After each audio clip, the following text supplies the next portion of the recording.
যে আমাকে স্যার ভাবার দরকার নেই, স্যার বলারও দরকার নেই।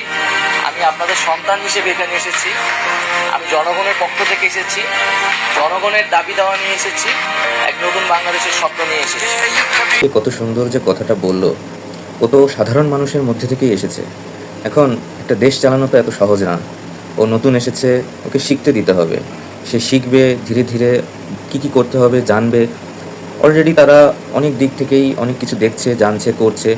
তো এই সুযোগটা তাদেরকে দিতে হবে। আমরা যদি তাদের সুযোগ না দেই তাহলে তো তারা এগোতে পারবে না, তাই না? যারা কোনো কিছু করার আগেই তাদেরকে বিচার করছেন, তাদেরকে নিয়ে নানান রকম কথা উঠাচ্ছেন, এই করছে না, সেই করছে না, তারা যদি তাদেরকে সময় না দেন, আপনি হলে তার জায়গায় থেকে 10 দিনের মধ্যে কি করতে পারতেন? ওরা যেটা করছে, ওরা চেষ্টা করছে, ওরা জানার চেষ্টা করছে, বোঝার চেষ্টা করছে এবং করার চেষ্টা করছে। ওরা কিন্তু থেমে নেই। ওদেরকে সময় দিতে হবে। কত মানুষকে 5 বছর, 10 বছর, 15 বছর, 16 বছর, 20 বছর